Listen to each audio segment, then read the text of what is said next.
നമസ്കാരം. മലയാളി വാർത്ത ഇൻസൈഡിലേക്ക് സ്വാഗതം. പ്രേത നഗരമായി മാറി ടെക്സാസ് സംസ്ഥാനം. കനത്ത മഴയെ തുടർന്നുണ്ടായ മിന്നൽ പ്രളയത്തിൽ മരണം 100 കടന്നു.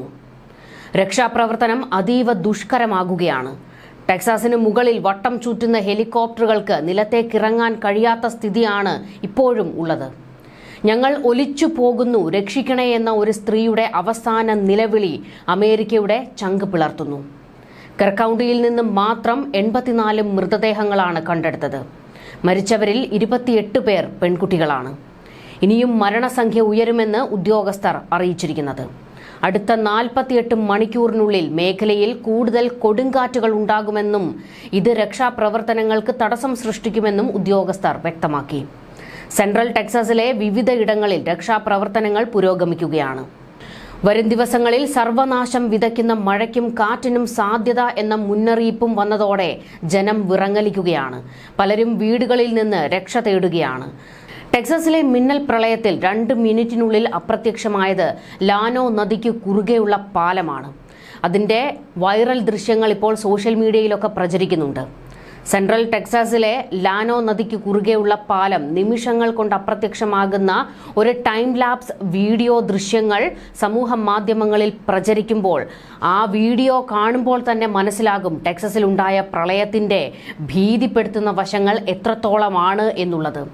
കാരണം ചെറിയ ഒരു പാലമല്ല അത്. ഒരു പ്രദേശത്തെ ഒന്നടങ്കം വിഴുങ്ങി ഈ പ്രളയം. വെള്ളിയാഴ്ച അർദ്ധരാത്രിയോടെ ഉണ്ടായ കനത്ത മഴയിൽ കെർകൗണ്ടിയിലെ ഗ്വാൻഡലൂപ്പ് നദിയിലെ ജലനിരപ്പ് 26 അടി ഉയരത്തിലെത്തിയതാണ് വലിയ നാശം വിതയ്ക്കുന്ന പ്രളയത്തിനിടയാക്കിയത്. കെർകൗണ്ടിയുടെ വടക്ക് കിഴക്കായി 95 മൈൽ അകലെയുള്ള കിങ്സ്ലാൻഡിൽ നിന്നാണ് ലാനോ നദിയിലെ പാലം ഇല്ലാതാകുന്നതിന്റെ വീഡിയോ ചിത്രീകരിച്ചിരിക്കുന്നത്. പ്രളയത്തിൽ കെർകൗണ്ടിയിലെ ഗ്വാൻഡലൂപ്പ് മാത്രമല്ല, സമീപ പ്രദേശങ്ങളിലെ നദികളെല്ലാം കരകവിഞ്ഞൊഴുകുകയും വീടുകൾ, വാഹനങ്ങൾ, റോഡുകൾ, പാലങ്ങൾ തുടങ്ങി പ്രദേശത്തെ ഒന്നടങ്കമാണ് ചുഴറ്റി എറിഞ്ഞുകൊണ്ട് മിന്നൽ പ്രളയവും നദിയും ഒരുമിച്ച് കൊണ്ടുപോയത്. ഏറ്റവും കൂടുതൽ നാശനഷ്ടങ്ങളും ജീവഹാനിയും ഉണ്ടായിരിക്കുന്നതും കെർകൗണ്ടിയിലാണ്. നദീതീരത്ത് ഉണ്ടായിരുന്ന പെൺകുട്ടികളുടെ ക്യാമ്പ് വെള്ളപ്പൊക്കത്തിൽ പൂർണ്ണമായും മുങ്ങിയിരുന്നു. 28 പെൺകുട്ടികളാണ് ഇവിടെ മരണപ്പെട്ടത്. 10 പെൺകുട്ടികളെയും ഒരു കൗൺസിലറെയും ഇതുവരെ കണ്ടെത്താനും സാധിച്ചിട്ടില്ല. ഇവർക്ക് വേണ്ടിയുള്ള തെരച്ചിൽ ഇപ്പോഴും തുടരുകയാണ്. ക്യാമ്പിൽ നടത്തിയ തെരച്ചിലിൽ രക്ഷാപ്രവർത്തകർ പോലും ഞെട്ടിത്തെറിച്ച സാഹചര്യമായിരുന്നു ഉണ്ടായത്. ഒരു മൃതദേഹം കണ്ടെത്തിയത് 8 മുതൽ 10 അടി വരെ ഉയരമുള്ള ഒരു മരത്തിലായിരുന്നു. ചുറ്റും വളരെയധികം അവശിഷ്ടങ്ങളും ചുറ്റപ്പെട്ട് കിടന്നിരുന്നു. ഒരാൾക്ക് പോലും അത് കാണാൻ കഴിഞ്ഞില്ല എന്നാണ് തെരച്ചിലിൽ പങ്കാളിയായ സന്നദ്ധ പ്രവർത്തകരിൽ ഒരാൾ പ്രതികരിച്ചത്. മരത്തിന്റെയും മറ്റും കൊമ്പുകളിൽ ഒടിഞ്ഞ് ശരീരം അതിൽ തുളച്ചു കയറിയ നിലയിൽ അതിഭീകരമായിരുന്നു കാഴ്ചകളെന്ന് കണ്ണീരണിഞ്ഞുകൊണ്ട് രക്ഷാപ്രവർത്തകർ വെളിപ്പെടുത്തിയത്. അതായത് ഈ മരത്തിലൊക്കെ അതിവേഗത്തിൽ ശരീരങ്ങൾ ചെന്നടിക്കുകയും കൈയും കാലുമൊക്കെ വേർപെട്ടു പോകുകയും ഒക്കെ ചെയ്തിരുന്നു എന്ന് രക്ഷാപ്രവർത്തകർ പറയുന്നു. മറ്റ് ചില ശരീരഭാഗങ്ങൾ ഉണ്ടായിരുന്നില്ല. അതെല്ലാം മീനും മറ്റ് വെള്ളത്തിലുള്ള ജീവികളുമൊക്കെ കൊത്തിപ്പറിച്ചിരുന്നു. അത്തരത്തിൽ ഏറ്റവും ഭീതിപ്പെടുത്തുന്ന രീതിയിലാണ് പല മൃതദേഹങ്ങളും കണ്ടെടുത്തിരിക്കുന്നതെന്നും തിരിച്ചറിയാൻ പോലും കഴിയാത്ത രീതിയിൽ മൃതദേഹങ്ങൾ മാറിയിട്ടുണ്ട് എന്നും രക്ഷാപ്രവർത്തകർ പറയുന്നുണ്ട്. ഗ്വാഡലൂപ്പ് നദി കരകവിഞ്ഞൊഴുകി നാശം വിതച്ചപ്പോൾ ജോയ്സ് ബാൻഡൺ എന്ന യുവതി അയച്ച അവസാന സന്ദേശം ഇപ്പോൾ തീരാവേദനയായി മാറിക്കൊണ്ടിരിക്കുകയാണ്. നദിക്കരയിലെ ഒരു വീട്ടിൽ നിന്ന് അവർ തങ്ങളോട് സഹായം അഭ്യർത്ഥിക്കുന്നതായി രക്ഷാപ്രവർത്തകരുടെ നേതാവ് ലൂയിസ് ഡെപ്പെ പറഞ്ഞത്. സ്വാതന്ത്ര്യദിന അവധി ദിനത്തിന് തലേ ദിവസം രാത്രി ആരംഭിച്ച പേമാരി മൂലം 1 മണിക്കൂറിനുള്ളിലാണ് ഗ്വാഡലൂപ്പ് നദി നിറഞ്ഞൊഴുകിയത്. വെള്ളം ഇരുനില കെട്ടിടത്തിന്റെ ഉയരം വരെ ഉയർന്നിരുന്നു. അവധി ദിവസം ആഘോഷിക്കാനായിട്ടാണ് ബാൻഡനും 3 സുഹൃത്തുക്കളും ഗ്രാമത്തിലെ ആ വീട്ടിലെത്തിയത്. വ്യാഴാഴ്ച രാത്രി പെയ്ത തോരാ മഴ ടെക്സസിനെ പൂർണ്ണമായും മുക്കിക്കളഞ്ഞിരുന്നു. വരുന്നത് വലിയ ദുരന്തമായിരിക്കുമെന്ന് അവരാരും പ്രതീക്ഷിച്ചില്ല. പുലർച്ചെ 4 മണിയോടെ അവരുടെ വീട് തകർന്നു. അവർ ഒഴുകിപ്പോയി. അവരുടെ സെൽഫോണിൽ ലഭിച്ച അവസാന സന്ദേശം ഞങ്ങൾ ഒഴുകിപ്പോയി എന്നായിരുന്നു. പിന്നീട് ഫോൺ ഓഫായി. രക്ഷാപ്രവർത്തകരിലെ അംഗമായ ഡെപ്പെ AFPയോട് പറഞ്ഞത് ഇങ്ങനെയാണ്: ജോയ്സ് ബാൻഡന്റെ ഉറ്റ സുഹൃത്തും റൂംമേറ്റുമായ 55-കാരിയായ ടീന ഹാംബ്ലി ആരെയെങ്കിലും കണ്ടെത്തുമെന്ന പ്രതീക്ഷയിൽ തീരത്തടിഞ്ഞ അവശിഷ്ടങ്ങളിലൂടെ തിരഞ്ഞു നടക്കുന്നുണ്ടിപ്പോഴും. വെള്ളമിറങ്ങി നദി സാധാരണ നിലയിലായെങ്കിലും തീരങ്ങൾ കെട്ടിട അവശിഷ്ടങ്ങൾ കൊണ്ട് നിറഞ്ഞിരിക്കുകയാണ്. വെള്ളപ്പൊക്കത്തിൽ ഒഴുകിയെത്തിയ വാഹനങ്ങളും ഇക്കൂട്ടത്തിലുണ്ട്. വലിയ തടി കഷ്ണങ്ങളും ഒക്കെ ഒഴുകിയെത്തിയ കൂട്ടത്തിലുണ്ട്. രക്ഷാപ്രവർത്തകർ ബോട്ടുകളിലും ഹെലികോപ്റ്ററുകളിലുമായി തിരച്ചിൽ ഇപ്പോഴും തുടരുന്നുണ്ട്. ഏറ്റവും കൂടുതൽ നാശനഷ്ടമുണ്ടായ പ്രദേശങ്ങളിലൊന്നായ ഹണ്ട് പട്ടണത്തിൽ ക്യാമ്പ് മിസ്റ്റിക് എന്ന പേരിൽ കുട്ടികൾക്കായുള്ള ഒരു വേനൽ ക്യാമ്പ് ഉണ്ടായത്. അവിടെ പങ്കെടുത്ത 28 കുട്ടികളും മരണപ്പെട്ടിട്ടുണ്ട്. അതിൽ 10 പേരെയാണ് ഇപ്പോൾ കാണാതായിരിക്കുന്നത്. അവർക്ക് വേണ്ടിയുള്ള തെരച്ചിലാണ് തുടർന്നുകൊണ്ടിരിക്കുന്നത്. ഇക്കൂട്ടത്തിൽ കൗൺസിലറും ഉൾപ്പെടുന്നുവെന്നും വിവരങ്ങളുണ്ട്. കളിപ്പാട്ടങ്ങൾ, വസ്ത്രങ്ങൾ, ടവലുകൾ, മറ്റ് സാധനങ്ങൾ എന്നിവ ക്യാബിനുകളിൽ ചെളി നിറഞ്ഞ് ചിതറിക്കിടക്കുന്ന കാഴ്ചകളും പുറത്തേക്ക് വരുന്നുണ്ട്. ഈ ക്യാമ്പുകളിൽ ഉണ്ടായിരുന്ന കുട്ടികളുടെ മാതാപിതാക്കൾ അലമുറയിട്ട് കരഞ്ഞുകൊണ്ടാണ് ഈ പ്രദേശങ്ങളിലേക്ക് ഓടിയെത്തിക്കൊണ്ടിരിക്കുന്നത്. രക്ഷാപ്രവർത്തനം ദുഷ്കരമാണ്. അവിടേക്ക് ഇറങ്ങാൻ പോലും കഴിയാത്ത അവസ്ഥയാണുള്ളത്. എന്നാൽ രക്ഷാപ്രവർത്തകരെ പോലും മറികടന്നുകൊണ്ട് മാതാപിതാക്കൾ ചെളിയിലും മറ്റും ഇറങ്ങി തങ്ങളുടെ മക്കളെയൊക്കെ പരിശോധിക്കുകയും ഒക്കെ ചെയ്യുന്നുണ്ട്. എന്നിട്ടും ആരെയും കണ്ടെത്താൻ ഇതുവരെ കഴിഞ്ഞിട്ടില്ല. ദുരന്തത്തിൽ 41 പേരെ ഇവിടെ നിന്നും കണ്ടെത്താനുണ്ടെന്ന് ടെക്സസ് മേയർ ഗ്രെഗ് ആബട്ട് പറഞ്ഞിരിക്കുന്നത്. US പ്രസിഡന്റ് ഡൊണാൾഡ് ട്രംപ് വെള്ളിയാഴ്ച ടെക്സസിലെത്തും. ഇതിനിടെ ചൊവ്വാഴ്ചയും കനത്ത മഴയുണ്ടാകുമെന്ന് ഗവർണർ മുന്നറിയിപ്പ് നൽകുന്നത്.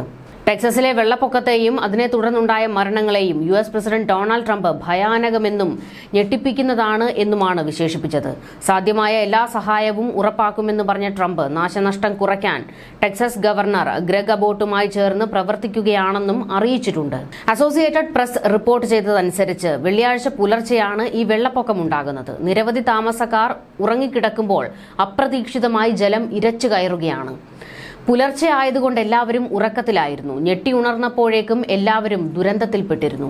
വ്യാഴാഴ്ച ഉച്ച കഴിഞ്ഞ് ദേശീയ കാലാവസ്ഥാ നിരീക്ഷണ കേന്ദ്രം വെള്ളപ്പൊക്ക ജാഗ്രത പുറപ്പെടുവിച്ചിരുന്നു. തുടർന്ന് വെള്ളിയാഴ്ച പുലർച്ചെ 4 മണിയോടെ അടിയന്തര മുന്നറിയിപ്പ് നൽകിയിരുന്നുവെന്ന് അധികൃതർ വാദിക്കുന്നുണ്ട്. എന്നാൽ അങ്ങനെ ഒരു മുന്നറിയിപ്പ് വന്നിരുന്നില്ല എന്ന് ജനങ്ങൾ പറയുന്നു. അവർ പ്രതിഷേധത്തിലേക്ക് കടന്നിരിക്കുകയാണ്. ടെക്സസ് ഹിൽ കൺട്രിയിലെ വരണ്ടതും ഒതുക്കമുള്ളതുമായ മണ്ണിന് പെട്ടെന്നുണ്ടായ വെള്ളം വേഗത്തിൽ ആഗിരണം ചെയ്യാൻ കഴിയാതെ വന്നതാണ് വലിയ ദുരന്തത്തിലേക്ക് ഇത് കാര്യങ്ങൾ വഷളാക്കിയത്. വെള്ളപ്പൊക്ക മുന്നറിയിപ്പുകളുടെ സമയക്രമം പാളിയത് സംബന്ധിച്ച് തദ്ദേശ സ്വയംഭരണ സ്ഥാപനങ്ങൾക്ക് നേരെ കടുത്ത പ്രതിഷേധം ഉയരുന്നുണ്ട്. അതിജീവിച്ചവർ ഈ സംഭവത്തെ മരണത്തിന്റെ കറുത്ത മതിൽ എന്നാണ് വിശേഷിപ്പിച്ചത്. വെള്ളം കയറുന്നതിന് മുൻപ് അടിയന്തര മുന്നറിയിപ്പുകളൊന്നും തങ്ങൾക്ക് ലഭിച്ചില്ല എന്ന് ഇവർ ആവർത്തിച്ചു പറയുന്നു. ഗ്രാമപ്രദേശങ്ങളിലെ വൈദ്യുതി തടസ്സങ്ങളും പരിമിതമായ മൊബൈൽ കവറേജും ചൂണ്ടിക്കാട്ടി ആശയവിനിമയ സംവിധാനങ്ങൾ തകർന്നതും വൻ ദുരന്തം വരുത്തിവെച്ചുവെന്ന് ഉദ്യോഗസ്ഥർ പറയുന്നു. മേഖലയിലെ അടിയന്തര മുന്നറിയിപ്പ് സംവിധാനങ്ങൾ വിലയിരുത്തുന്നതിനും കൂടുതൽ ശക്തമായ വെള്ളപ്പൊക്ക മുന്നറിയിപ്പ് പ്രോട്ടോകോൾ നടപ്പാക്കുന്നതിനുമുള്ള ശ്രമങ്ങൾ ഇപ്പോൾ ആരംഭിച്ചുവെന്ന് അധികൃതർ പറയുമ്പോൾ കുറെ പേരുടെ ജീവൻ എടുത്തു കഴിഞ്ഞിട്ടാണോ നിങ്ങൾ ഏറ്റവും വേഗത്തിൽ പ്രവർത്തിക്കുന്നു എന്ന് പറയുന്നത് എന്ന തരത്തിൽ വിമർശനങ്ങൾ വരുന്നു. പുനർനിർമ്മാണം എന്നതിൽ കാര്യമില്ല, വൃത്തിയാക്കാൻ വളരെ സമയമെടുക്കും. Kerr county judge Rob Kelly പ്രതികരിച്ചത് ഇങ്ങനെയാണ്. ഇതിനിടെ ടെക്സാസ് പ്രളയത്തിൽ മരിച്ചവരുടെ കുടുംബങ്ങൾക്ക് അനുശോചനം അർപ്പിച്ച് മെലനിയ ട്രംപ് സമൂഹമാധ്യമത്തിൽ പങ്കുവച്ച പോസ്റ്റ് ഇപ്പോൾ വിവാദത്തിലായിരിക്കുകയാണ്. പ്രസിഡന്റ് ഡൊണാൾഡ് ട്രംപ് സാധാരണക്കാരായ പൗരന്മാരെ ബാധിക്കുന്ന മെഡിക്കെയർ അടക്കമുള്ള പദ്ധതികൾക്കുള്ള ചെലവ് വെട്ടിക്കുറയ്ക്കുന്നതിനിടെ ഈ പോസ്റ്റ് മാത്രം പോരാ മേഡം എന്നാണ് വിമർശനം വരുന്നത്. അമേരിക്കൻ പ്രസിഡന്റ് എപ്പോഴാണ് ദുരന്തത്തെക്കുറിച്ച് സംസാരിക്കാൻ പോകുന്നത്? ഇത്തവണയെങ്കിലും സ്വന്തം കാര്യം മാത്രമാവില്ലല്ലോ അദ്ദേഹം പറയുന്നത്. മെലനിയയുടെ പോസ്റ്റിന് ഒരാൾ മറുപടി നൽകിയത് ഇങ്ങനെയായിരുന്നു. മറ്റൊരാളുടെ ചോദ്യം നിങ്ങളെ എന്തുകൊണ്ടാണ് ഇതുവരെ നാട് കടത്താത്തത് എന്നായിരുന്നു. ഈ ദുരിതത്തിൽ താങ്കളുടെയും ഭർത്താവിന്റെയും പിന്തുണയ്ക്ക് പകരം US പൗരന്മാരിൽ നിന്ന് നിങ്ങൾ തട്ടിയെടുത്ത പണത്തിൽ നിന്ന് കുറച്ചെങ്കിലും നൽകുമോ എന്ന് മറ്റൊരാളും പ്രതികരിച്ചു. അതേസമയം ജൂലൈ 4 വൈറ്റ് ഹൌസ് ബാൽക്കണിയിൽ ട്രംപിനൊപ്പം നൃത്തം ചെയ്തതിനും ചിലർ മെലനിയയെ വിമർശിച്ചിട്ടുണ്ട്. ബജറ്റിൽ വെട്ടിക്കുറയ്ക്കലുകളും തിരുത്തലുകളും ഒക്കെയാണ് ട്രംപ് വരുത്തിയിരിക്കുന്നത്. ഇത് ജനങ്ങളെ വലിയ രീതിയിൽ പ്രതിഷേധത്തിലേക്ക് തള്ളിവിട്ടിട്ടുണ്ട്. ബജറ്റ് വെട്ടിക്കുറയ്ക്കൽ ഫെഡറൽ കാലാവസ്ഥാ നിരീക്ഷണ വിദഗ്ധരെയും ദുരന്ത നിവാരണ ഏജൻസികളെയും പ്രതികൂലമായി ബാധിച്ചു. ടെക്സസിലെ വെള്ളപ്പൊക്കത്തിന് മുൻപ് 5 മുൻ നാഷണൽ വെതർ സർവീസ് ഡയറക്ടർമാർ US പ്രസിഡന്റ് ഡൊണാൾഡ് ട്രംപിന് ധനസഹായം വെട്ടിക്കുറയ്ക്കുന്നത് കൂടുതൽ അപകടങ്ങൾക്ക് കാരണമാകുമെന്ന് മുന്നറിയിപ്പ് നൽകി കത്തെഴുതിയിരുന്നു. കാലാവസ്ഥാ പ്രവചന ഓഫീസുകളിൽ ജീവനക്കാരുടെ കുറവുണ്ടാകുന്നത് ജീവഹാനികൾക്ക് കാരണമായേക്കാം. ബജറ്റ് പരിമിതികൾ മൂലം പ്രാദേശിക കാലാവസ്ഥ പ്രവചനം നടത്താൻ സാധിക്കാത്ത അവസ്ഥയാണെന്ന് ഫ്ലോറിഡയിലെ കാലാവസ്ഥാ വിദഗ്ധൻ പതിവ് സംപ്രേഷണത്തിനിടെ അറിയിച്ചിരുന്നു. ഇത്തരത്തിൽ ട്രംപിന്റെ ഭാഗത്തു നിന്നുണ്ടായ പിഴവുകളും ഉദ്യോഗസ്ഥരുടെ ഭാഗത്തെ പിഴവുകളുമൊക്കെയാണ് ദുരന്തം വരുത്തിവെച്ചത് എന്ന് ജനങ്ങൾ പ്രതിഷേധിക്കുന്നുണ്ട്. എന്നാൽ കേരളത്തിൽ മറ്റൊരു തരത്തിലാണ് അമേരിക്കയിലെ ടെക്സസിലുണ്ടായ പ്രളയത്തെക്കുറിച്ച് ചർച്ച. അത് പിണറായി വിജയൻ അമേരിക്കയിൽ പോയതിനെക്കുറിച്ചാണ്. കുറച്ച് ദിവസം കൂടി അമേരിക്കയിൽ ഈ ദുരന്തം ഉണ്ടാകുമെന്നും ഒന്ന് സഹിക്കണമെന്നും അത് കഴിയുമ്പോൾ ആള് തിരികെ കേരളത്തിലെത്തും, അപ്പോൾ എല്ലാം പഴയതുപോലെ അമേരിക്കയിലാകും എന്നുള്ള പരിഹാസങ്ങളൊക്കെയാണ് കേരളത്തിൽ ഉയരുന്നത്. സോഷ്യൽ മീഡിയയിൽ മുഴുവൻ നിറയുന്നത് മുഖ്യമന്ത്രി കാലുകുത്തിയത് കൊണ്ടുള്ള പ്രളയമാണ് എന്നാണ്. ന്യൂസ് ഡെസ്ക് മലയാളി വാർത്ത ഇൻസൈഡ്.